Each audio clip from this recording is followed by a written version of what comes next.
ഉന്നത വിദ്യാഭ്യാസ മന്ത്രി റോജി എം ജോണാണ് നമുക്കൊപ്പം. റോജിയെക്കുറിച്ച് സാധാരണ ഒരു ചിന്ത JNUവിൽ നിന്ന് നേരെ കേരളത്തിലേക്ക് വന്ന് അങ്കമാലിയിൽ മത്സരിച്ച് പിന്നീട് തുടർച്ചയായി MLA ആയി മന്ത്രിയായി എന്നൊക്കെയാണ്. പക്ഷേ യഥാർത്ഥ റോജി എന്താണെന്ന് നമുക്കറിയണം. റോജി നമസ്കാരം. നമസ്കാരം. ഒരു അതിർത്തി ഗ്രാമത്തിൽ, കർണാടകയിലെ അതിർത്തി ഗ്രാമത്തിൽ ജനിച്ച് ദിവസം സ്കൂളിൽ പോകാൻ വേണ്ടി 5 കിലോമീറ്ററോളം മല ഇറങ്ങണം, വൈകിട്ട് മല തിരിച്ചു കയറണം. ഏറ്റവും സാധാരണമായൊരു കർഷക കുടുംബത്തിലെ ഉള്ളൊരു ജനിച്ച ഒരാളാണ്. അവിടെ നിന്നൊരു ഉന്നത വിദ്യാഭ്യാസം എന്ന് പറഞ്ഞ യഥാർത്ഥത്തിൽ അന്നത്തെ ആ ഗ്രാമത്തിൻ്റെ ഒരു ഇതിൽ ചിന്തിക്കാൻ പോലും കഴിയാത്തതാണ്. അവിടെ നിന്നാണ് തേവരയിൽ വരുന്നു, പിന്നീട് ഹൈദരാബാദ് യൂണിവേഴ്സിറ്റിയിൽ വരുന്നു, JNUവിൽ വരുന്നു. ഇതിനിടയിൽ രാഷ്ട്രീയമൊക്കെ കടന്നു വരുന്നു. രാഷ്ട്രീയം അവിടെ നിൽക്കട്ടെ, ഈ കുട്ടിക്കാലവും അവിടെ നിന്നുള്ള ഒരു വിദ്യാഭ്യാസ കാലവും അതെങ്ങനെയായിരുന്നു ആ കടന്നു വരും? ഇപ്പോൾ തിരിഞ്ഞു നോക്കുമ്പോൾ നമുക്കൊരു സ്വപ്നം പോലെയാണ് പലതും തോന്നുന്നത്. കാരണം ഞാൻ ഈ നിയമസഭാ തെരഞ്ഞെടുപ്പിൻ്റെ വോട്ടിങ് കഴിഞ്ഞ് നമുക്ക് റിസൾട്ട് വരാൻ ഏകദേശം 1 മാസം കാലയളവിൽ ഞാനൊന്ന് എൻ്റെ ജനിച്ച നാട്ടിലൊക്കെ ഞാൻ പോയിരുന്നു. ഒരു 2 ദിവസം ഞാൻ അതിലൂടെ നമ്മുടെ ബന്ധുവീടുകളിലൊക്കെ ഒന്ന് പോകാൻ സ്ഥലത്തൊക്കെ പോയി. ഞാൻ അതിലൂടെ കടന്നു പോയപ്പോൾ എൻ്റെ പഴയ കുട്ടിക്കാലത്തെ ഓർമ്മകളൊക്കെ മനസ്സിലേക്ക് കടന്നു വന്നു. നമ്മൾ ഈ ഒരു സാഹചര്യത്തിൽ നിന്നാണ് നമ്മൾ കടന്നു വന്നത്, അല്ലെങ്കിൽ ഇപ്പോൾ ഇവിടം വരെ എത്തിയത് എന്ന് എനിക്ക് എന്നെ തന്നെ വിശ്വസിപ്പിക്കാനായിട്ടൊരല്പം സമയമെടുക്കുമായിരുന്നു. കാരണം അത്രയ്ക്കും വളരെ പിന്നോക്കമായിട്ടുള്ളൊരു സാഹചര്യമായിരുന്നു അത്. ഒരു കണ്ണൂർ ജില്ലയിൽ ഉദയഗിരിക്കടുത്ത് താബോർ എന്ന് പറയുന്ന ഒരു കുടിയേറ്റ മലയോര ഗ്രാമമാണ്. അവിടെ നിന്നൊരു താങ്കൾ പറഞ്ഞ പോലെ ഒരു 10-15 കിലോമീറ്റർ പോയാൽ കർണാടക അതിർത്തിയാവും. അപ്പം ഞങ്ങൾക്ക് അന്നവിടെ നമ്മുടെ നാട്ടിൽ ആകെ ഉള്ളത് ഒരു 4ാം ക്ലാസ് വരെയുള്ള ഒരു സ്കൂൾ മാത്രമാണ്. ഒരു 1 കിലോമീറ്റർ വീട്ടിൽ നിന്ന് പോയാൽ നമുക്ക് ആ സ്കൂളിൽ ചെല്ലാൻ പറ്റും. ഈ 4ാം ക്ലാസ്സിന് ശേഷം നമ്മുടെ വിദ്യാഭ്യാസം എന്ന് പറയുന്നത് ഞങ്ങൾക്ക് ഒരു 5 കിലോമീറ്റർ അപ്പുറത്തേ ഉള്ളൂ ഒരു സ്കൂളുള്ളൂ. അപ്പോൾ ഈ 5 കിലോമീറ്റർ നമുക്ക് കൃത്യമായിട്ട് പൂർണ്ണമായ റോഡില്ല, വാഹനങ്ങളില്ല. അപ്പോൾ നടന്നു പോവുക എന്നുള്ളത് മാത്രമേ നമ്മുടെ മുമ്പിലുള്ള ഒരു ഓപ്ഷൻ.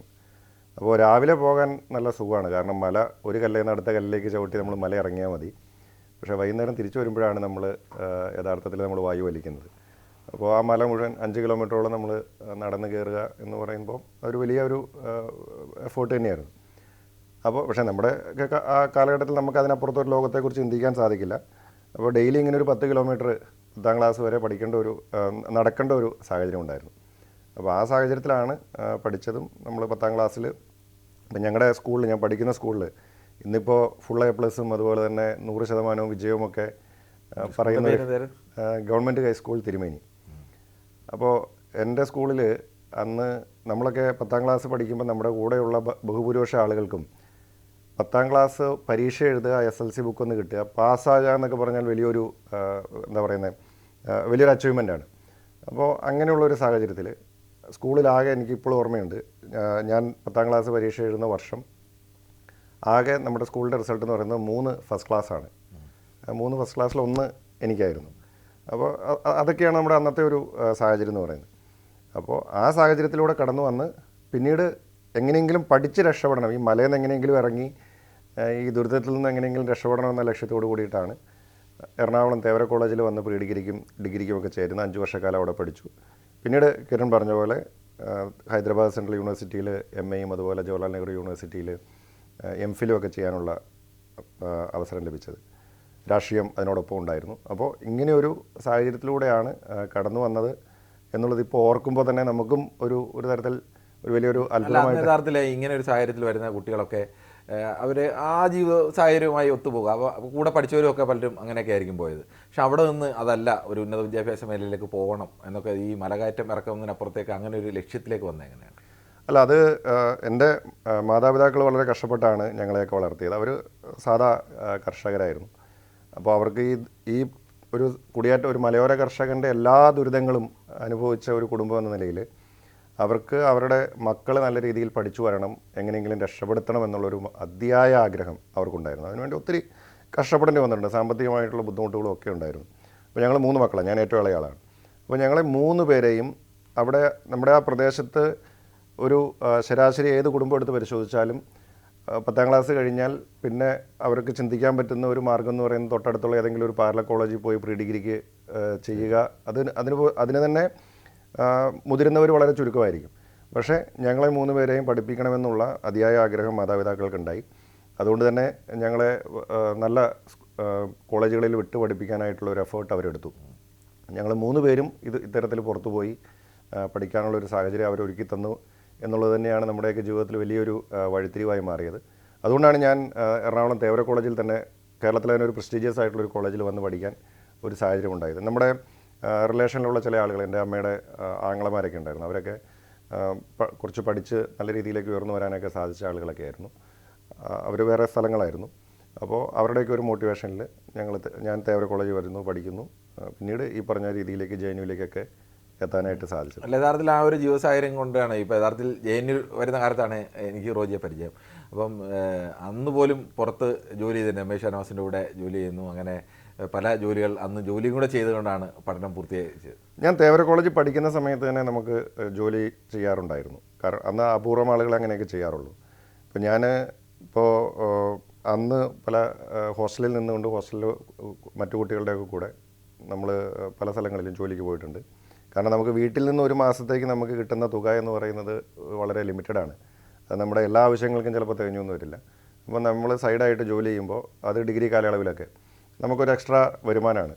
പിന്നീട് JNUവിൽ ഡൽഹിയിൽ വരുന്ന സമയത്തും നമുക്ക് ഇതുപോലെ തന്നെ നമ്മളെ ആവശ്യത്തിനനുസരിച്ച് നമുക്ക് പണം വീട്ടിൽ നിന്ന് ലഭിക്കാനുള്ള സാഹചര്യമില്ല. അങ്ങനെയാണ് ഞാൻ പല ജോലികൾക്കും പോയിട്ടുണ്ട്. ഇപ്പോൾ അന്നത്തെ MP ആയിരുന്ന ശ്രീ രമേശ് ഷാനവാസിൻ്റെ കൂടെ ഞാൻ പാർലമെൻ്ററി അസിസ്റ്റൻസിൽ വർക്ക് ചെയ്തിട്ടുണ്ട്. അതുപോലെ അഡ്മിനിസ്ട്രേറ്റീവ് റിഫോംസ് കമ്മീഷനിൽ ഞാൻ കുറച്ച് കാലം, അന്ന് നമ്മുടെ മുൻ DGP ആയിരുന്ന റോയുടെ ചീഫൊക്കെ ആയിരുന്ന ഹോർമിസ് തരകൻ സാറിൻ്റെ കൂട്ടത്തിൽ ഞാൻ റിസർച്ച് അസിസ്റ്റൻ്റായിട്ട് വർക്ക് ചെയ്തിട്ടുണ്ട്.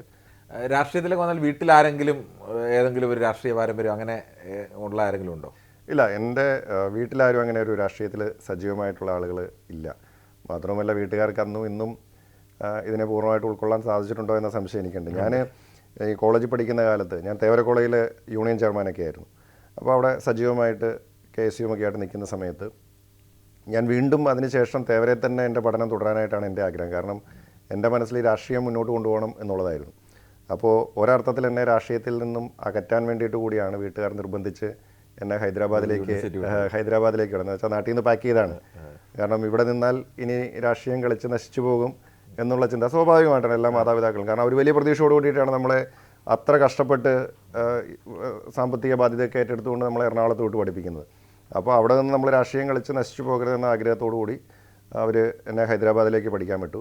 അപ്പോൾ ഹൈദരാബാദിൽ ചെന്നപ്പോൾ എനിക്ക് അവിടെ അത്ര ആ കാലഘട്ടത്തിൽ ഹൈദരാബാദ് യൂണിവേഴ്സിറ്റി ഇന്നുള്ളതുപോലെ വലിയൊരു പൊളിറ്റിക്സിൻ്റെ ഒരു ക്യാമ്പസ് ഒന്നും അല്ലായിരുന്നു, അന്തരീക്ഷം ഉണ്ടായിരുന്നില്ല. അപ്പോൾ പിന്നെ നമ്മുടെ ആഗ്രഹം എങ്ങനെയെങ്കിലും JNUവിൽ എത്തിപ്പെടുക എന്നുള്ളതായിരുന്നു. കാരണം JNUവിനെ കുറിച്ച് നമ്മൾ ഒത്തിരി കേട്ടിരിക്കുന്നു, JNUവിൻ്റെ ഒരു രാഷ്ട്രീയ സാഹചര്യമൊക്കെ നമുക്കറിയാം. അപ്പോൾ അങ്ങനെ MPhilന് പിന്നെ JNUവിൽ വരുന്നു. JNUവിൽ അവിടെ വന്നപ്പോഴും രാഷ്ട്രീയം തുടർന്ന് അവിടെ കൗൺസിലറായിട്ടൊക്കെ ജയിച്ചു. അപ്പോൾ ആ കാലഘട്ടങ്ങളിലൊക്കെ ഞാനിപ്പോൾ ഉദാഹരണത്തിന് തേവര കോളേജിൽ ഞാൻ ചെയർമാനായിട്ട് തിരഞ്ഞെടുക്കപ്പെടുമ്പോൾ ഇലക്ഷൻ്റെ റിസൾട്ട് വരുന്നത് വരെ ഞാൻ വീട്ടിൽ പറഞ്ഞിട്ടില്ല, മത്സരിക്കുന്നു എന്ന് പറഞ്ഞിട്ടില്ല. ഞാൻ ചെയർമാനായി തിരഞ്ഞെടുക്കപ്പെട്ടതിന് ശേഷമാണ് ഞാൻ വീട്ടിൽ വിളിച്ചു പറയുന്നത് ഞാൻ ഇങ്ങനെ ഇലക്ഷൻ മത്സരിച്ചു, വിജയിച്ചു എന്ന്. അപ്പോൾ അവർക്കപ്പോഴും അത് ഉൾക്കൊള്ളാൻ പറ്റുന്നൊരു കാര്യമൊന്നുമല്ല. അപ്പോൾ രാഷ്ട്രീയത്തിൽ വരുന്നതിനോട് ആ കാലഘട്ടങ്ങളിൽ അവർക്കതിനോട് അന്ന് അവരെ സംബന്ധിച്ച് അവരുടെ ഒരു ചിന്തയിൽ അവർക്കത് കോംപ്രിഹെൻഡ് ചെയ്യാൻ പറ്റുന്ന അല്ലെങ്കിൽ അംഗീകരിക്കാൻ സാധിക്കുന്ന ഒന്നായിരുന്നില്ല. അവർക്ക് രാഷ്ട്രീയത്തോട് എതിർപ്പൊന്നും ഉണ്ടായിട്ടില്ല. പക്ഷേ സ്വാഭാവികമായും ഏത് മാതാപിതാക്കൾക്കും ഉണ്ടാകുന്നത് പോലെയുള്ള ഒരാശങ്കയായിരുന്നു. മക്കൾ പഠിച്ചെങ്ങനെയെങ്കിലും രക്ഷപ്പെടണം, അതിന് വേണ്ടിയിട്ടാണല്ലോ നമ്മളെ കഷ്ടപ്പെട്ട് ഓരോ സ്ഥലത്തേക്ക് വിടുന്നത്. അപ്പോൾ അങ്ങനെ ഒരു ചിന്തയുണ്ടായിരുന്നു. അല്ലാതെ രാഷ്ട്രീയത്തിൽ കുടുംബത്തിൽ നിന്നുള്ള ആരും അങ്ങനെ സജീവമായിട്ടുണ്ടായിട്ടില്ല. JNUവിൽ യഥാർത്ഥത്തിൽ ഇപ്പം MLA ആയിട്ടുള്ള മാത്തിക്കൊള്ളാൻ്റെ മുറിയിലായിരുന്നു. അപ്പോൾ നിങ്ങൾ തമ്മിൽ അത്രത്തോളം അന്നുതൊട്ടേ ഉള്ള ഒരു ബന്ധവും ഒക്കെ ഉണ്ട്. എനിക്ക് തോന്നുന്നു ഇവിടെ തേവരയിൽ ചെയർമാൻ റോജി ചെയർമാൻ ആയിരിക്കുമ്പോൾ ഹൈബി കൗൺസിലറായിരുന്നു. അങ്ങനെ ഈ രണ്ടുപേരും ഒരാളിപ്പോൾ ഡൽഹിയിലാണെങ്കിലും ആ 3 പേര് 2 സ്ഥലത്തിൽ വെച്ച് അത്രത്തോളം അടുപ്പമുള്ളവരായിരുന്നു. എങ്ങനെയായിരുന്നു ആ ഒരു ബന്ധം? അത് വലിയൊരു എന്താ പറയുക കോയിൻസിഡൻസ് ആണെന്ന് വേണമെങ്കിൽ പറയാം. അല്ലെങ്കിൽ അത് വലിയൊരു സൗഹൃദമാണ് ഞങ്ങളുടേത്. തേവര പഠിക്കുമ്പോഴാണ് ഞാൻ ചെയർമാനായിട്ട് മത്സരിക്കുന്നു, അന്ന് ശ്രീ ഹൈബിയുടെ കൗൺസിലറായിട്ട് മത്സരിക്കുന്നു. ഞങ്ങൾ ഒരേ കാലയളവിൽ KSUവിൻ്റെ പ്രവർത്തകരായിട്ട് മുന്നോട്ട് പോകുന്നു. അങ്ങനെ ഒരു സമയം ഉണ്ടായിട്ടുണ്ട്. അതിനുശേഷം കിരൺ പറഞ്ഞതുപോലെ JNUവിൽ വെച്ച് മാത്യുവും അവിടെ വരുന്നു. അങ്ങനെ ഞങ്ങൾ റൂംമേറ്റ്സ് ആയിരുന്നു. ഞാനും മാത്യു ഒരു റൂമിൽ ഏതാണ്ട് എനിക്ക് തോന്നുന്നു 2-2.5 വർഷക്കാലം ഒരു ചെറിയൊരു മുറിയിൽ. കിരണൊക്കെ അവിടെ വന്നിട്ടുണ്ടല്ലോ, ആ മുറിയുടെ സാഹചര്യങ്ങളൊക്കെ നമുക്കറിയാം. കേരളത്തിൽ നിന്ന് വരുന്ന എല്ലാവരും വന്ന് താമസിക്കുന്ന അവിടെയാണ്. അപ്പോൾ ഒരു മുറിയിൽ തന്നെ ഒരു 5-6 ആളുകളൊക്കെ താമസിക്കുന്ന ഒരു സമയം ഉണ്ടായിരുന്നു. അപ്പോൾ ഞങ്ങൾ പറയാറുണ്ട് ഡൽഹിയിലെ മറ്റൊരു കേരള ഹൗസ് ആണെന്ന് പറയാറുണ്ട്. കാരണം അന്നത്തെ കാലത്ത് വരുന്ന ആളുകൾക്കെല്ലാം ഡൽഹിയിലെ താമസം അഫോർഡ് ചെയ്യാൻ പറ്റില്ല. അപ്പോൾ അങ്ങനെയുള്ള നമ്മുടെ കണ്ടംപററീസ് ആയിട്ടുള്ള ഈ വിദ്യാർത്ഥി രാഷ്ട്രീയത്തിലൊക്കെ നിൽക്കുന്ന ആളുകളും അതുമായി ബന്ധപ്പെട്ട ആളുകളൊക്കെ വരുന്നത് ജൈനുവിൽ വന്ന് നമ്മുടെ റൂമുകളിൽ താമസിക്കുക എന്നുള്ളതാണ് അന്നത്തെ ഓപ്ഷനുള്ളൂ. കുറഞ്ഞ തുകയ്ക്ക് ക്യാൻറ്റീനിൽ നിന്ന് ഭക്ഷണവും കിട്ടും. അപ്പോൾ മാത്യുവും ഞാനും അങ്ങനെ റൂംമേറ്റ്സ് ആയിരുന്നു. ഞങ്ങൾ ഒരുമിച്ച് JNUവിൽ NSUIയിൽ ദീർഘകാലം പ്രവർത്തിച്ചു. ഞാൻ തെരഞ്ഞെടുപ്പിൽ JNU യൂണിയനിലേക്ക് ഞാൻ മത്സരിക്കുമ്പോൾ എനിക്ക് ഏറ്റവും കൂടുതൽ എന്നെ സപ്പോർട്ട് ചെയ്തിട്ടുള്ള, എൻ്റെ തെരഞ്ഞെടുപ്പ് പ്രവർത്തനങ്ങൾക്കെല്ലാം അന്ന് എന്നെ സഹായിച്ച ഒരാളാണ് മാത്യു. പിന്നീട് ഞാൻ അവിടെ ജയിച്ചതിന് ശേഷം ഞാൻ NSUI ദേശീയ കമ്മിറ്റിയിലേക്ക് വന്നു. അപ്പോൾ ആ സമയത്ത് ശ്രീ ഹൈബി ഇവിടെ കേരളത്തിൽ KSUവിൻ്റെ സംസ്ഥാന പ്രസിഡൻ്റൊക്കെ ആയി. രാഹുൽ ഗാന്ധിയുടെ ഒരു പ്രത്യേക താല്പര്യത്തിൽ കേരളത്തിൽ വളരെയധികം ശ്രദ്ധിക്കപ്പെട്ട ഒരു KSU പ്രസിഡൻ്റായിരുന്നു ശ്രീ ഹൈബി. അങ്ങനെ ഹൈബി NSUI അഖിലേന്ത്യാ പ്രസിഡൻ്റായി വരുന്നു. അപ്പോൾ ഞാൻ ആ സമയത്ത് JNUവിൽ കൗൺസിലറൊക്കെ ആയിട്ട് നിന്ന് അവിടുന്ന് ഞാൻ നേരെ NSUIയുടെ നാഷണൽ കമ്മിറ്റിയിലേക്ക്, അന്ന് ഹൈബിയൊക്കെ താല്പര്യമെടുത്തിട്ടാണ് എന്നോട് പറഞ്ഞ് നാഷണൽ കമ്മിറ്റിയിലേക്ക് വരാനായിട്ട് താല്പര്യമെടുത്ത് അങ്ങനെ ഞങ്ങൾ ഒരുമിച്ച് NSUI കമ്മിറ്റിയിൽ പ്രവർത്തിച്ചു. പിന്നീട് ഹൈബി MLA ആയി കേരളത്തിലേക്ക് പ്രവർത്തനം മാറ്റിയതിന് ശേഷമാണ് ഞാനവിടെ NSUIയുടെ വൈസ് പ്രസിഡൻ്റ് ആവുന്നതും പിന്നീട് പ്രസിഡൻ്റൊക്കെ ആയി 2016 ഞാൻ നിയമസഭയിൽ മത്സരിക്കാനായിട്ട് അങ്കമാലിയിൽ വരുന്നത്. അപ്പോൾ ഈ തേവര കോളേജിൽ തന്നെ PG പഠിക്കാൻ ആഗ്രഹിച്ച ഒരാളെ വീട്ടുകാർ പറഞ്ഞു വിട്ടതാണ് പിന്നീട് NSUI നേതൃത്വത്തിലേക്ക് വരെ അതെ അതൊക്കെ ഒരു നിമിത്തമായിട്ടാണ് ഞാൻ കാണുന്നത്. അല്ലെങ്കിൽ എന്തോ അങ്ങനെ ഒരു തലവരെ ഉണ്ടായിട്ടുണ്ടാവും. ഈ മന്ത്രിയായി ഇപ്പോൾ മന്ത്രിസ്ഥാനം പലർക്കും മന്ത്രിസ്ഥാനം കിട്ടി, പക്ഷേ പലർക്കും അവരാഗ്രഹിച്ച ഒരു വകുപ്പല്ല. ഇതെനിക്ക് തോന്നുന്നു വകുപ്പിനപ്പുറത്തേക്ക് റോജിക്ക് ഏറ്റവും കൂടുതൽ സംഭാവന നൽകാൻ കഴിയുമെന്നുണ്ട്. റോജി പ്രവർത്തിച്ച ഒരു മേഖല ഉന്നത വിദ്യാഭ്യാസമുള്ള ആൾ തന്നെ ഉന്നത വിദ്യാഭ്യാസ മന്ത്രി ആവുന്നതെന്ന് മാത്രമല്ല ആ മേഖലയുമായി പ്രവർത്തിച്ചു. അങ്ങനെ അത്രത്തോളം ആഗ്രഹിച്ചൊരു മേഖലയിൽ തന്നെ ചിലർക്ക് ഇഷ്ട വിഷയം കിട്ടിയെന്നൊക്കെ പറയില്ല, ഇഷ്ട ജോലി കിട്ടിയെന്നൊക്കെ പറയുന്നത് പോലെ ഇഷ്ട വകുപ്പ് കിട്ടിയ ഒരാളാണ്. ഏറ്റവും കൂടുതൽ എനിക്ക് തോന്നുന്നത് ഒന്നാമത് പറയാവുന്ന ആൾ റോജിയാണെന്ന് തോന്നുന്നു. അപ്പോൾ ആ വകുപ്പ് കിട്ടുമ്പം ഈ വകുപ്പിലെ ഫസ്റ്റ് പ്രയോറിറ്റി എന്തായിരിക്കും? അതായത് ഇപ്പം വകുപ്പ് ഏതാണ് അല്ലെങ്കിൽ ഇന്ന വകുപ്പ് എന്നൊന്നും നമ്മൾ ചോദിച്ചിട്ടില്ല. ഇത് എൻ്റെ അടുത്ത് പക്ഷേ വകുപ്പ് കിട്ടി, ഈ വകുപ്പിൽ വരാൻ സാധിച്ചു എന്നുള്ളത് എനിക്ക് സന്തോഷമുണ്ട്. ഞാനത് തന്നെയാണ് ചോദിച്ചത്. വകുപ്പ് ചോദിച്ചത് എല്ലാവർക്കും ആഗ്രഹിച്ചാലും കിട്ടണമെന്നില്ല, പക്ഷേ റോജിക്ക് കൃത്യം ഞാനത് കാരണം ഇതൊക്കെ ചീഫ് മിനിസ്റ്റർ ഒരു പ്രൊറോഗേറ്റീവ് ആണല്ലോ. അപ്പോൾ ഞാൻ അദ്ദേഹവുമായിട്ട് സംസാരിച്ചപ്പോൾ അദ്ദേഹം എന്നോട് പറഞ്ഞത് റോജി ഉന്നത വിദ്യാഭ്യാസം എടുക്കണം. ഞാൻ പറഞ്ഞത് സന്തോഷം. അപ്പോൾ അദ്ദേഹം എന്നോട് പറഞ്ഞു, ഞാൻ റോജിയെപ്പോലെ ഒരാളെയാണ് ഞാൻ അവിടെ കാണുന്നത്. നമുക്ക് ഒത്തിരി അധികം കാര്യങ്ങൾ നമുക്ക് ഹയർ എഡ്യൂക്കേഷൻ മേഖലയിൽ ചെയ്യാനുണ്ട്. നമുക്ക് കുറേ മാറ്റങ്ങൾ കൊണ്ടുവരാനുണ്ട്. നമുക്കൊരു ലോങ് ടൈം വിഷൻ ഉണ്ടാക്കണം. അപ്പോൾ അതുകൊണ്ട് റോജിയെപ്പോലുള്ള ഒരാൾക്ക് അത് ഞാൻ ആ ഉത്തരവാദിത്തം ഏൽപ്പിക്കുകയാണ് എന്ന് പറഞ്ഞുകൊണ്ടാണ് അദ്ദേഹം എന്നോട് ഈ വകുപ്പ് ഏറ്റെടുക്കാനായിട്ട് ആവശ്യപ്പെടുന്നത്. അപ്പോൾ എനിക്ക് വളരെയധികം സന്തോഷം തോന്നി. പ്രധാനപ്പെട്ട വിഷയം ഈ എല്ലാവരും ഉന്നത വിദ്യാഭ്യാസത്തിന് വേണ്ടി നേരത്തെയൊക്കെ കേരളത്തിൽ വിദ്യാഭ്യാസം നേടുക, വിദേശ രാജ്യങ്ങളിലേക്ക് തൊഴിലിന് വേണ്ടി പോകുക എന്നുള്ളതായിരുന്നു. ഇപ്പോൾ അത് മാറി കേരളത്തിലെ ഉന്നത വിദ്യാഭ്യാസത്തിന് വേണ്ടി തന്നെ വിദേശ രാജ്യങ്ങളിലേക്ക് യൂറോപ്പിനടക്കം ആശ്രയിക്കുന്ന രീതിയിലേക്ക് മാറി. പ്രധാനം അതിൻ്റെ വിദ്യാഭ്യാസത്തിൻ്റെ കാര്യം ആളുകൾ ഏത് മനുഷ്യനും രക്ഷപ്പെടുക, അടിസ്ഥാനപരമായി രക്ഷപ്പെടാൻ ഇവിടെ പഠിച്ചാൽ രക്ഷപ്പെടില്ല, രക്ഷപ്പെടാൻ പുറത്തു പോയി പഠിക്കുന്നതാണ് നല്ലതെന്നൊരു തോന്നൽ എന്തായാലും കേരളത്തിലുണ്ട്. അതൊരു യാഥാർത്ഥ്യമാണ്. എന്തുകൊണ്ടായാലും ഇത് നമുക്ക് ഏതെങ്കിലും തരത്തിൽ പരിഹരിക്കാൻ എന്ന് വെച്ചാൽ ഇതിനൊരു ബദൽ നമുക്ക് രൂപീകരിക്കാൻ കഴിയും. അല്ല, ഇതൊരു റിയാലിറ്റിയാണ് ഇന്ന്. മാത്രമല്ല കേരളം നേരിടുന്ന ഒരു വലിയ പ്രശ്നവുമാണ്. നമുക്കിപ്പോൾ ഒരാളോട് ഇന്ന സ്ഥലത്ത് പഠിക്കണം അല്ലെങ്കിൽ വിദേശത്ത് പോകരുത്, കേരളത്തിൽ തന്നെ നിൽക്കണം എന്ന് നമുക്ക് പറയാനായിട്ടുള്ള അധികാരമില്ല. അത് ഓരോരുത്തരുടെയും ചോയ്സാണ്, പേഴ്സണൽ ചോയ്സാണ്. പക്ഷേ എന്തുകൊണ്ട് ഇവർ നാട് വിട്ടു പോകുന്നു എന്ന് ചോദിച്ചാൽ അതിൽ നമുക്ക് ഉത്തരവാദിത്വമുണ്ട്. അവരാഗ്രഹിക്കുന്ന തരത്തിലുള്ള ഒരു ലൈഫ്, അവരാഗ്രഹിക്കുന്ന തരത്തിലുള്ള ഒരു ഓപ്പർച്യൂണിറ്റി കേരളത്തിൽ ലഭിക്കുന്നില്ല, അല്ലെങ്കിൽ നാട്ടിൽ നിന്നാൽ രക്ഷപ്പെടില്ല എന്നുള്ളൊരു തോന്നൽ ഒരു തലമുറയ്ക്കുള്ളതുകൊണ്ടാവാം അവർ വിദേശ രാജ്യങ്ങളിലേക്ക് പോകാനായിട്ട് ഒരുപക്ഷെ അവർ നിർബന്ധിതരാകുന്നത്. വലിയ തുക, 30 ലക്ഷം 40 ലക്ഷമൊക്കെ കിടപ്പാടം പണയം വെച്ച് ലോൺ എടുത്താണ് ഇവരിൽ പലരും പോകുന്നത്. അപ്പോൾ അത് നമ്മുടെ സ്റ്റേറ്റിൻ്റെ എക്കോണമിക്ക് ഉണ്ടാക്കുന്ന മറ്റ് ബാധ്യതകൾ വേറെയുണ്ട്. അപ്പോൾ നമുക്ക് ഈ വിദ്യാർത്ഥികളെ നാട്ടിൽ തന്നെ നിർത്താനായിട്ട്, ഇവിടെ കേരളത്തിൽ നിന്നാൽ രക്ഷപ്പെടും, ഇവിടെ അവസരങ്ങളുണ്ട് എന്നുള്ള ഒരു കോൺഫിഡൻസ് അവർക്ക് കൊടുക്കാൻ നമുക്ക് സാധിക്കണം. ആ കോൺഫിഡൻസ് കൊടുക്കണമെങ്കിൽ അത്തരത്തിലുള്ള അവസരങ്ങൾ നമുക്കിവിടെ സൃഷ്ടിക്കേണ്ടതായിട്ടുണ്ട്. നമ്മുടെ വിദ്യാഭ്യാസ സ്ഥാപനങ്ങളിൽ അവരാഗ്രഹിക്കുന്ന തരത്തിലുള്ള മാറ്റങ്ങൾ നമുക്ക് കൊണ്ടുവരേണ്ടതായിട്ടുണ്ട്. അപ്പോൾ അത് ഒരു ഓവർനൈറ്റ് നമുക്ക് ചെയ്യാവുന്ന കാര്യമല്ല. ഇറ്റ്സ് എന്താ പറയുക, ലോങ് ടൈം പ്രോസസ്സ്. കുറേയധികം കാര്യങ്ങൾ നമുക്ക് ചെയ്യേണ്ടതായിട്ട് വരും. തീർച്ചയായിട്ടും ആ നിലയിലുള്ള എല്ലാ പരിശ്രമങ്ങളും ഉണ്ടാവും. ഈ സാധാരണ ഏത് മനുഷ്യനെ സംബന്ധിച്ചും ഉന്നത വിദ്യാഭ്യാസം എന്ന് പറയുന്നത് അറിവ് നേടുക എന്നതിനൊക്കെ അപ്പുറത്തേക്ക് ഒരു തൊഴിൽ നേടുക എന്നുള്ളത് തന്നെയാണ് പ്രധാനം. അങ്ങനെ ഒരു തൊഴിൽ നേടാൻ ഒരു കരിയർ ഗൈഡൻസ് ഇപ്പം പല പ്രധാനപ്പെട്ട രാജ്യങ്ങളിലൊക്കെ സ്കൂൾ കുട്ടികളായിരിക്കുമ്പോൾ തന്നെ അവർക്ക് ഏതെല്ലാം സാധ്യതകളാണ് എനിക്ക് മുന്നിലുള്ളത്, എൻ്റെ കഴിവ് എവിടെയാണ്, ഒരു ആപ്റ്റിറ്റ്യൂഡ് ടെസ്റ്റൊക്കെ നടത്തി എവിടെയാണ് കഴിവ്, അതിന് ഏതൊക്കെ പഠനം, ഏത് സർവകലാശാലയിൽ പോകണം, അല്ലെങ്കിൽ എന്ത് പഠിക്കണം എന്നൊക്കെ അറിയുന്നുണ്ട്. പക്ഷേ നമ്മുടെ ഒരു പ്രധാനപ്പെട്ട വിഷയം നമ്മുടെ കേരളത്തിലെ കുറേ അങ്ങനെ അറിയുന്നവർ പുറത്തേക്ക് പോകുന്നുണ്ട്, അല്ലാതെ നല്ലൊരു ശതമാനം സാധാരണക്കാരായ കുട്ടികൾക്ക് അവരൊരു കോളേജിൽ പോയാലോ ഒന്നും അവിടെ ഒരു കോഴ്സ് കിട്ടുന്നു, അത് പഠിക്കുന്നു, അതിനപ്പുറത്തേക്ക് ആ തരത്തിലൊരു വിഷൻ സൃഷ്ടിക്കാൻ കഴിയുന്നില്ല. അത് പക്ഷേ നമ്മുടെ സർക്കാർ വിചാരിച്ചു കഴിഞ്ഞാൽ അങ്ങനെ ഒരു വിഷൻ കുട്ടികൾക്ക് ഉണ്ടാക്കിയെടുക്കാൻ, അതൊരു അന്തരീക്ഷം എടുക്കാൻ കഴിയില്ലേ? അല്ല, തീർച്ചയായിട്ടും ഇവിടെ നമ്മുടെ വിദ്യാർത്ഥികൾ വളരെ പൊട്ടൻഷ്യലുള്ള വിദ്യാർത്ഥികളാണ്. നമുക്കറിയാം, ഇപ്പോൾ ലോകത്ത് ഏത് മേഖലയിൽ ചെന്നാലും മലയാളികളായിട്ടുള്ള യുവതി യുവാക്കളെ നമുക്ക് കാണാനായിട്ട് സാധിക്കും. അവരവിടെ നല്ല രീതിയിൽ പെർഫോം ചെയ്യണം, നല്ല രീതിയിൽ അവരവിടെ വർക്ക് ചെയ്യുന്നുണ്ട്. പക്ഷേ എന്തുകൊണ്ട് അത് ഇവിടെ സാധിക്കുന്നില്ല എന്ന് ചോദിച്ചാൽ അവിടെ ഒരു ഇൻഡസ്ട്രി ഗ്യാപ്പുണ്ട്.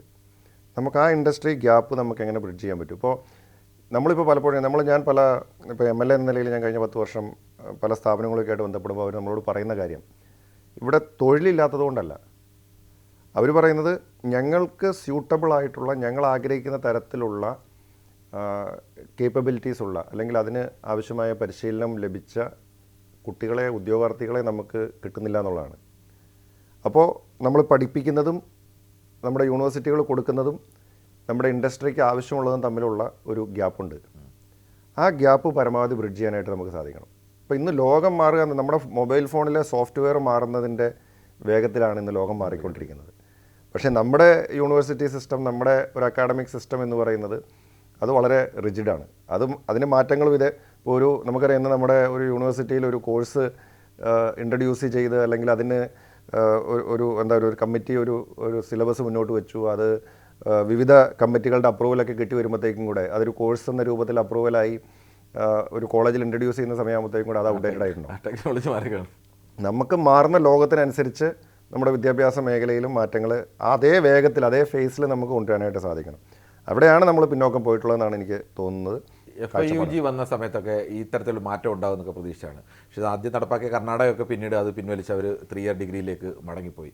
ഈ കേരളത്തിലും ഇപ്പോഴും അതൊരു പരീക്ഷണാടിസ്ഥാനത്തിൽ എന്ന മട്ടിൽ നിൽക്കുകയാണ്. അല്ലാതെ അതിൻ്റെ അത് ഉദ്ദേശിക്കുന്ന ഒരു ലക്ഷ്യത്തിലേക്ക് ഒരു സ്ഥലത്തും എത്തപ്പെടുന്നൊരവസ്ഥയില്ല. അക്കാര്യത്തിൽ എന്തെങ്കിലും ഒരു മാറ്റം കൊണ്ടുവരുമോ? അല്ല, ഇപ്പോൾ FIUG ഇത് താങ്കൾ പറഞ്ഞ പോലെ അത് ഇംപ്ലിമെൻറ്റ് ചെയ്ത് കഴിഞ്ഞപ്പോൾ ഉണ്ടായിരിക്കുന്ന കുറേ പ്രശ്നങ്ങളുണ്ട്. ഇപ്പോൾ ഉദാഹരണത്തിന് ഇപ്പോൾ ഇൻറ്റേൺഷിപ്പ് പോലുള്ള കാര്യങ്ങൾ, വിദ്യാർത്ഥികൾക്ക് ഇൻറ്റേൺഷിപ്പ് നിർബന്ധമായിട്ട് ചെയ്യേണ്ടി വരുമ്പോൾ അവർ കണ്ടുപിടിക്കാനായിട്ട് അവർ ആഗ്രഹിക്കുന്ന തരത്തിലുള്ള സ്ഥാപനങ്ങൾ കിട്ടാതെ വലിയ തരത്തിൽ അവർ പ്രയാസം വരും. ഇപ്പോൾ പൈസ കൊടുത്ത് ഇൻറ്റേൺഷിപ്പ് ചെയ്യേണ്ടി വരുന്ന കുറേയധികം വിദ്യാർത്ഥികളുണ്ട്. അപ്പോൾ ഇതിൻ്റെ ഇംപ്ലിമെൻറ്റേഷനിൽ കുറേയധികം പ്രശ്നങ്ങൾ, ഇന്ന് പ്രായോഗികമായിട്ടുള്ള ബുദ്ധിമുട്ടുകൾ സ്ഥാപനങ്ങൾ നേരിടുന്നുണ്ട്, അധ്യാപകർ നേരിടുന്നുണ്ട്, വിദ്യാർത്ഥികൾ നേരിടുന്നുണ്ട്. അപ്പോൾ അതിനെയൊക്കെ നമുക്ക് കുറേ കൂടി അങ്ങനെ സ്മൂത്താക്കി മാറ്റാൻ സാധിക്കും എന്നുള്ളതിനെക്കുറിച്ച് നമുക്ക് ആലോചിച്ചാൽ തീർച്ചയായിട്ടും അതിലാവശ്യമായിട്ടുള്ള മാറ്റങ്ങൾ നമ്മൾ കൊണ്ടുവരും. ഈ കേരളത്തിലൊരു വിചിത്രമായ കാര്യം, കേരളത്തിലെ സർവകലാശാലയുടെ VCA നിയമിക്കുന്നതിന് ഒരു ജാതി സമവാക്യമുണ്ട്. അപ്പം അത് മറികടന്ന് അപൂർവമായിട്ടേ നിയമിക്കാറുള്ളൂ. അത് ഒരു യഥാർത്ഥത്തിൽ VC വൈസ് ചാൻസലർ, എന്നാൽ ഇത്രയും കാലത്തിനിടയിൽ ഒരു ദളിത് വിഭാഗത്തിൽ നിന്ന് ഒരാളെ പോലും, എത്രയോ അക്കാഡമിഷ്യന്മാരുണ്ട്, പക്ഷേ ഒരാളെ പോലും കേരളത്തിൽ ഒരു സർവകലാശാലയുടെ VC ആയി നിയമിച്ചില്ല. അത് കേരളത്തിന് തന്നെ ഒരു നാണക്കേടാണ്. അപ്പോൾ ഈ ജാതി നോക്കി ഇന്ന മതവിഭാഗത്ത് ഇന്ന ജാതിക്ക് ഇന്ന സർവകലാശാലയുടെ VC, ആ രീതിക്ക് ഇനിയെങ്കിലും ഒരു മാറ്റം ഉണ്ടാവണ്ടേ? തീർച്ചയായിട്ടും സർവകലാശാലകളിലെ ഇത്തരം നിയമനങ്ങളിൽ ഒറ്റ മാനദണ്ഡം ക്വാളിറ്റി മാത്രമായിരിക്കണം. അതിനപ്പുറത്തേക്കുള്ള ചിന്തകൾ വരുമ്പോഴാണ് സർവകലാശാലകൾക്ക് അതിൻ്റെ ക്വാളിറ്റിയിൽ കോംപ്രമൈസ് ഉണ്ടാകുന്നത്, അല്ലെങ്കിൽ സർവകലാശാലകളുടെ ക്രെഡിബിലിറ്റിയെ തന്നെ ബാധിക്കുന്നത്. അത് സർവകലാശാലകളിൽ മാത്രമല്ല, നമ്മുടെ വിദ്യാഭ്യാസ സ്ഥാപനങ്ങളിലെല്ലാം ക്വാളിറ്റിയിൽ യാതൊരു തരത്തിലുള്ള കോംപ്രമൈസ് പാടില്ല എന്നുള്ളതാണ് ഞങ്ങളൊക്കെ കാണുന്നത്. ഇപ്പോൾ നിങ്ങളെല്ലാം കടന്നു വന്നത്, നിങ്ങൾക്ക് ഒരു രാഷ്ട്രീയമായൊരു ബോധം കിട്ടി, ഇതെല്ലാം അത് ഉറച്ചതൊക്കെ ഈ വിദ്യാർത്ഥി രാഷ്ട്രീയത്തിലൂടെ കടന്നു വന്നതിൻ്റെ ഒരു വലിയ കാര്യമുണ്ടോ? അങ്ങനെയാണല്ലോ പ്രധാനപ്പെട്ട ഒരു സമൂഹത്തെക്കുറിച്ചുള്ളൊരു ആഴത്തുള്ള ബോധ്യം ഉണ്ടാകുന്നത്. യഥാർത്ഥത്തിൽ നമ്മുടെ പല ക്യാമ്പസുകളിൽ നിന്നും, ഇപ്പോൾ സ്വകാര്യ ക്യാമ്പസുകളിൽ നിന്നാണെങ്കിൽ ഏറെക്കുറെ പൂർണ്ണമായി രാഷ്ട്രീയം അസ്തമിച്ചു പോകുന്നു. ഈ കുറച്ച് ക്യാമ്പസുകൾ മാത്രമായി രാഷ്ട്രീയം ചുരുങ്ങി വരികയാണ്. കേരളത്തിലൊരു 20 വർഷം മുമ്പ് ഉണ്ടായിരുന്ന അവസ്ഥയല്ല. റോജി പഠിച്ച കാലത്ത് നിന്ന് ഈ കാലത്തേക്ക് എത്തുമ്പോഴേക്കും ആ രാഷ്ട്രീയം അത് യഥാർത്ഥത്തിൽ മടക്കി കൊണ്ടുവരേണ്ടത് അനിവാര്യ. ക്യാമ്പസുകളിൽ നിർബന്ധമായും രാഷ്ട്രീയം ഉണ്ടാവണം എന്ന് വിശ്വസിക്കുന്ന ഒരാളാണ് ഞാൻ. ക്യാമ്പസ് രാഷ്ട്രീയത്തിലൂടെയാണ് ഞങ്ങളൊക്കെ കടന്നു വന്നത്. പല കാരണങ്ങളുണ്ട്. ഒന്ന്, ഈ രാഷ്ട്രീയം എന്ന് പറയുന്നത് മോശം ഏർപ്പാടൊന്നുമല്ല. ഈ രാജ്യത്തിൻ്റെ ഭാവി നിർണ്ണയിക്കുന്നത് ഇവിടുത്തെ രാഷ്ട്രീയമാണ്. നമ്മൾ വളരെയധികം ആവർത്തിച്ച് കേട്ടിരിക്കുന്ന ഒരു കാര്യമുണ്ട്, if the politics decides your future, you should decide what your politics should be. രാഷ്ട്രീയമാണ് നമ്മുടെ ഭാവി നിർണ്ണയിക്കുന്നത്. അപ്പോൾ ആ രാഷ്ട്രീയം എന്താണെന്ന് നിർണ്ണയിക്കുന്നത് നമ്മളായിരിക്കണം, നമ്മൾ ഓരോരുത്തരും ആയിരിക്കണം. അല്ലാണ്ട് വേറെ ആരെങ്കിലുമൊക്കെ ചുമതലപ്പെടുത്തി ഇത് നമ്മുടെ പണിയല്ല എന്ന് പറഞ്ഞ് മാറി നിന്നാൽ ഈ വേറെ ചില ആളുകൾ നമ്മളെ നിയന്ത്രിച്ചുകൊണ്ടിരിക്കും. അപ്പോൾ രാഷ്ട്രീയത്തെക്കുറിച്ച് മനസ്സിലാക്കുക, രാഷ്ട്രീയത്തിനോടുള്ളൊരു എക്സ്പോഷർ വിദ്യാർത്ഥികൾക്ക് ലഭിക്കുക എന്നുള്ളത് വളരെ പ്രധാനപ്പെട്ടതാണ്. 18 വയസ്സിൽ നിങ്ങൾക്ക് ഇന്ത്യയുടെ പ്രധാനമന്ത്രി ആരാവണം, കേരളത്തിൻ്റെ മുഖ്യമന്ത്രി ആരാവണമെന്ന് തീരുമാനിക്കാനുള്ള അവകാശം നിങ്ങൾക്കുണ്ട് എങ്കിൽ നിങ്ങൾക്ക് എന്തുകൊണ്ട് നിങ്ങളുടെ ക്യാമ്പസിൻ്റെ ചെയർമാൻ ആരായിരിക്കണം, പ്രസിഡന്റ് ആരായിരിക്കണം എന്ന് തീരുമാനിക്കാനുള്ള അവകാശം ഉണ്ടായിക്കൂടെ അവർക്ക്? അത് അവർക്കുണ്ടാവണം. ഞാൻ പറയാം, അതുകൊണ്ട് രാഷ്ട്രീയം പ്രശ്നങ്ങളൊക്കെ ഉണ്ടാവും, ചിലപ്പോൾ വഴക്കും കാര്യങ്ങളൊക്കെ ഉണ്ടായിട്ടുണ്ടാവും. അതിൻ്റെ പേരിൽ ഇത് ഇല്ലാണ്ടാക്കി കളയല്ലോ അതിൻ്റെ സൊല്യൂഷൻ.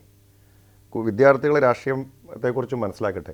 ഇപ്പം ഞാൻ പറഞ്ഞത് നമ്മളങ്ങനെ അതിലൂടെ കടന്നു വന്നവരാണ്. ഇപ്പോൾ കിരണിനൊക്കെ കോളേജ് കാലഘട്ടത്തിൽ ഓർമ്മയുണ്ടല്ലോ, നമ്മളൊക്കെ കോളേജിൽ പഠിക്കുന്ന കാലഘട്ടത്തിൽ അന്ന് വിദ്യാർത്ഥി സംഘടനകൾ സജീവമായിട്ട് നിൽക്കുന്ന ക്യാമ്പസുകളിൽ മറ്റ് സംഘടനകളും മറ്റ് ശക്തികൾക്കോ ഒന്നും പ്രസക്തിയില്ല. ജാതി സംഘടനകൾക്കോ മറ്റ് വർഗീയ സംഘടനകൾക്കോ അല്ലെങ്കിൽ മറ്റ് എന്താ പറയുന്നത് സങ്കുചിത താല്പര്യങ്ങൾക്കോ ഒന്നും അവിടെ പ്രസക്തിയില്ല. ഈ രാഷ്ട്രീയം ക്യാമ്പസുകളിൽ നിന്ന് മാറുമ്പോൾ ആ സ്പേസിലേക്ക് കടന്നു വരുന്നത് ജാതി മത വർഗീയ സംഘടനകളൊക്കെ അവിടെ കടന്നു വരികയാണ്. ഇത് ക്യാമ്പസുകളിൽ ഒരു ക്രിയാത്മകമായിട്ടുള്ള ഒരു പൊളിറ്റിക്കൽ അറ്റ്മോസ്ഫിയർ ഉണ്ടാവണം എന്നുള്ളതാണ് നമ്മുടെ ആഗ്രഹം. ഇപ്പോൾ ഞങ്ങൾ മാനിഫെസ്റ്റോയിൽ തന്നെ പറഞ്ഞിട്ടുണ്ടത്, UDF ക്യാമ്പസുകളിൽ ഒരു ജനാധിപത്യ രീതിയിലുള്ള സ്റ്റുഡൻറ്റ് ബോഡീസ് ഉണ്ടാവാൻ വേണ്ടിയിട്ടുള്ള ഒരു ഫ്രെയിംവർക്ക് സൃഷ്ടിക്കുമെന്നുള്ളത്. അത് തീർച്ചയായിട്ടും ഉണ്ടാവും. കേരളത്തിലെ വിദ്യാർത്ഥി രാഷ്ട്രീയം ക്യാമ്പസുകൾ സജീവമാക്കുമെന്ന് തന്നെ പറയാം. വിദ്യാർത്ഥികൾ പൊളിറ്റിക്സ് മനസ്സിലാക്കട്ടെ എന്താണെന്നുള്ളത്. അവരതിനകത്ത് താല്പര്യം ഉള്ള ആളുകൾ അതിലേക്ക് കടന്നു വരട്ടെ. ഇപ്പോൾ പല ക്യാമ്പസുകളിലും ഇപ്പോൾ ഞാനൊക്കെ പല സ്ഥലങ്ങളിൽ ചെല്ലും പറയും, നമ്മൾ വിദ്യാർത്ഥി രാഷ്ട്രീയം കൊണ്ട് കിടക്കുമ്പോൾ നമ്മളോട് സാറുമാരും അതുപോലെ നമ്മുടെ പ്രിൻസിപ്പൽമാരും ഒക്കെ നമ്മളോട് പറയും, നിങ്ങൾക്ക് വേറെ പണിയൊന്നുമില്ലേ, നിങ്ങൾ പഠിച്ചു കിടക്ക് എന്ന് പറയും. അതിനുശേഷം നമ്മളെ MLA മാരോ MP മാരോ ഒക്കെ ആയിട്ട് കടന്നു വരുമ്പോൾ അവിടെ വലിയ സ്വീകരണമായിരിക്കും. നമ്മളിതൊരു സുപ്രഭാതത്തിൽ ഒരാൾ MLA യും MP യും മന്ത്രിയോ ആയിട്ടൊന്നും വരില്ലല്ലോ. അപ്പം ഇങ്ങനെ നമുക്ക് നല്ല MLA മാരെയും MP മാരെയും പഞ്ചായത്ത് മെമ്പർമാരെയും അല്ലെങ്കിൽ മറ്റ് ജനപ്രതിനിധികളെയും രാഷ്ട്രീയക്കാരെയും ഒക്കെ കിട്ടണമെങ്കിൽ അവർ ക്യാമ്പസുകളിൽ നിന്നൊക്കെ ഇത് മനസ്സിലാക്കി വന്നിട്ട് വേണം അവർ ഈ നിലയിലേക്ക് കടന്നു വരാനായിട്ട്. അപ്പോൾ ഇതൊന്നുമില്ലാതെ ഒരു പഠിക്കുന്ന കാലഘട്ടത്തിൽ അവർക്കൊരു പൊളിറ്റിക്കൽ എക്സ്പോഷർ ഇല്ലാതെ അവരെങ്ങനെയാണ് രാഷ്ട്രീയത്തിലേക്ക് കടന്നു വരുന്നത്? അതോടൊപ്പം തന്നെ മറ്റൊരു പ്രധാനപ്പെട്ട ചോദ്യം, സാധാരണ UDF സർക്കാരുകളിലൊക്കെ ഈ വിദ്യാഭ്യാസ വകുപ്പ് ലീഗിൻ്റെതാണ്. ഇത്തവണയും ഉന്നത വിദ്യാഭ്യാസം കോൺഗ്രസ് ഏറ്റെടുക്കുന്നു. ആ ഘട്ടത്തിലൊക്കെ വലിയ തർക്കങ്ങളൊക്കെ ഉണ്ടായതാണ് പുറമേക്ക് വന്നത്. ചില ലീഗിനോട് അനുഭാവമുള്ള അക്കാഡമിഷ്യന്മാർ കുറേ പേര് ഒരു കത്തുമൊക്കെ നൽകിയിരുന്നു, അത് ലീഗ് തന്നെ നിലനിർത്തണം എന്നുള്ളത്. ആ ഒരു തർക്കം യഥാർത്ഥത്തിൽ ഇതുവരെ UDFൻ്റെ ഒരു പതിവ് തെറ്റിച്ച് ഉന്നത വിദ്യാഭ്യാസ മേഖല ഏറ്റെടുത്താണ്. അത് ഏതെങ്കിലും തരത്തിൽ ഈ ഭരണത്തെ ബാധിക്കാൻ സാധ്യതയുണ്ടോ? ഇല്ല, അത് വളരെ ഇപ്പോൾ ഓരോ ആളുകൾക്ക് നമ്മുടെ കേരളത്തിൻ്റെ ഒരു എന്താ പറയുന്ന ഒരു സൊസൈറ്റിയെ പരിശോധിക്കുമ്പോൾ അവിടെ പല വിഭാഗങ്ങളുണ്ട്, പല സമുദായങ്ങളുണ്ട്, പല താല്പര്യങ്ങളുണ്ട്, പല റെപ്രസെൻറ്റേഷൻസ് ഉണ്ട്. അപ്പോൾ ഓരോ വിഭാഗങ്ങൾക്കും അവരവരുടേതായിട്ടുള്ള താല്പര്യങ്ങളുണ്ടാവും. ഇപ്പോൾ ചിലർ പറയും വിദ്യാഭ്യാസ വകുപ്പ് മുസ്ലിം ലീഗ് എടുക്കണം, ചിലർ പറയും ഇന്ന വകുപ്പ് ഇന്ന സമുദായത്തിൽപ്പെട്ട ആളെടുക്കണം. അതൊക്കെ അവരുടെ താല്പര്യങ്ങളാണ്. പക്ഷേ നമുക്ക് ഈ കാര്യത്തിൽ ഒരു കൃത്യമായ കാഴ്ചപ്പാടുണ്ടായിരുന്നു. വിദ്യാഭ്യാസ വകുപ്പ് അതുകൊണ്ട് തന്നെയാണ് മുസ്ലിം ലീഗുമായിട്ട് സംസാരിച്ചു. എത്ര സ്മൂത്തായിട്ടാണ് എന്തെങ്കിലും തരത്തിലുള്ള വിഷയങ്ങളുണ്ടായോ അത് വിദ്യാഭ്യാസ വകുപ്പിൻ്റെ ഇപ്പോൾ ഉന്നത വിദ്യാഭ്യാസം കോൺഗ്രസിൻ്റെ പ്രതിനിധിയായിട്ടുള്ള ഞാൻ വന്നു. ജനറൽ എഡ്യൂക്കേഷൻ മുസ്ലിം ലീഗിൻ്റെ പ്രതിനിധി തന്നെയാണ്. അവിടെയൊക്കെ അത് ഞങ്ങൾ UDF നേതൃത്വം തമ്മിൽ നടത്തിയ ആശയവിനിമയത്തിൻ്റെയൊക്കെ അടിസ്ഥാനത്തിൽ അതൊക്കെ വളരെ ഭംഗിയായിട്ട് അത് പരിഹരിക്കാനായിട്ട് സാധിച്ചു എന്നുള്ളതാണ്. ഇത് ശരിയാണോ എന്നറിയില്ല. സിനഡ് യോഗത്തിൻ്റെ ഇടയിൽ സന്ദർശനം നടത്തിയ VD സതീശൻ നേരത്തെ തന്നെ ഉറപ്പ് നൽകിയിരുന്നതാണ് ഇങ്ങനെ ഒരു ഉന്നത വിദ്യാഭ്യാസ വകുപ്പാകെ കോൺഗ്രസ് ഏറ്റെടുക്കും എന്നുള്ളത്. അതിനകത്ത് എന്തെങ്കിലും കാര്യമുണ്ടോ? അല്ല, അങ്ങനെ അല്ലല്ലോ. ഇത് ഞാൻ പറഞ്ഞല്ലോ, ഓരോ വിഭാഗങ്ങളും ഓരോ തരത്തിലുള്ള ആവശ്യങ്ങൾ ഉന്നയിക്കുന്നുണ്ടാവും. അതിനകത്തൊന്നും തെറ്റൊന്നുമില്ല. ഇതൊരു ജനാധിപത്യ സംവിധാനമല്ലേ, അവർക്ക് അവരുടേതായിട്ടുള്ള അഭിപ്രായങ്ങൾ പറയാനായിട്ടുള്ള എല്ലാ സ്വാതന്ത്ര്യമുണ്ട്. നമ്മൾ നേതൃത്വത്തിൽ നിൽക്കുമ്പോൾ ഒരു രാഷ്ട്രീയ പ്രസ്ഥാനം അല്ലെങ്കിൽ ഒരു മുന്നണി എന്ന നിലയിൽ ഞങ്ങൾക്ക് ഞങ്ങളുടേതായിട്ടുള്ള ചില അണ്ടർസ്റ്റാൻഡിങ് അല്ലെങ്കിൽ ചില തീരുമാനങ്ങളുണ്ടാവും. ആ തീരുമാനങ്ങളുടെ അടിസ്ഥാനത്തിൽ തന്നെയാണ് ഇപ്പോൾ ഇങ്ങനെ വിദ്യാഭ്യാസ വകുപ്പ് ഉന്നത വിദ്യാഭ്യാസം കോൺഗ്രസ് ഏറ്റെടുത്ത് അല്ലെങ്കിൽ എന്താ വെച്ചാൽ കോൺഗ്രസിൻ്റെ ഒരു ഇതിനെല്ലാം അപ്പുറത്ത് നമ്മളിതിനെ കാണുന്നത് ഇത് കോൺഗ്രസിൻ്റെ മന്ത്രിയെന്നോ അല്ലെങ്കിൽ ലീഗിൻ്റെ മന്ത്രിയെന്നോ RSPയുടെ മന്ത്രിയെന്നോ നിലയിലല്ലല്ലോ ഇതിനെ. ഇതൊരു മന്ത്രിസഭ എന്ന് പറയുന്നത് ഒരു കളക്റ്റീവ് റെസ്പോൺസിബിലിറ്റിയാണ്. ഇവിടെ എല്ലാവർക്കും ഉത്തരവാദിത്വമുണ്ട്. ഇത് ഞങ്ങൾ ഇലക്ഷൻ മത്സരിച്ചത് ടീം UDF എന്ന നിലയിലാണ്. അവിടെ ലീഗെന്നോ അല്ലെങ്കിൽ കോൺഗ്രസ് എന്നോ അല്ലെങ്കിൽ കേരള കോൺഗ്രസ് എന്നോ ഒരു വ്യത്യാസത്തിലല്ല ഈ തെരഞ്ഞെടുപ്പിനെ മത്സരിച്ചത്. ജനങ്ങൾ വോട്ട് ചെയ്തത് ടീം UDFനാണ്. ആ ടീമാണ് ഇപ്പോൾ ഭരണത്തിൽ വന്നിരിക്കുന്നത്. ഞങ്ങൾ ഈ ഭരണത്തിലും ആ ടീമായിട്ട് തന്നെ മുന്നോട്ട് പോകും. അപ്പോൾ അതിനകത്ത് ഏത് വകുപ്പ് ആരുടെ കയ്യിലിരിക്കുന്നു, ഏത് പാർട്ടിയുടെ കയ്യിലിരിക്കുന്നു എന്നതിനപ്പുറത്ത് ഇതെല്ലാം UDFൻ്റെ ഒരു കളക്റ്റീവ് ഈ ഗവൺമെൻറ്റിൻ്റെ കളക്റ്റീവ് റെസ്പോൺസിബിലിറ്റിയാണ്. അതിൻ്റെ റിസൾട്ട് ഉണ്ടാവും. എന്തായാലും വിദ്യാഭ്യാസ കാലത്തിൽ മുഴുവൻ ജീവിതത്തോടായാലും അല്ലെങ്കിൽ എല്ലാം പോരാടി തന്നെ വന്ന ഒരാൾ, ഉന്നത വിദ്യാഭ്യാസം നേടി അതോടൊപ്പം രാഷ്ട്രീയ പ്രവർത്തനം സജീവമായി സ്കൂൾ കാലം മുതൽ നിലനിർത്തിയ ഒരാൾ ഉന്നത വിദ്യാഭ്യാസ വകുപ്പിൻ്റെ മന്ത്രിയാവുന്നു. അപ്പോൾ ഈ പറഞ്ഞതുപോലെ കേരളത്തിൽ നിന്നാൽ രക്ഷപ്പെടും എന്നൊരു തോന്നൽ ഈ 5 വർഷം കൊണ്ട് കേരളത്തിലെ വിദ്യാർത്ഥികൾക്ക് ഉണ്ടാക്കാൻ കഴിയട്ടെ എന്ന് ആശംസിക്കുന്നു. Thank you.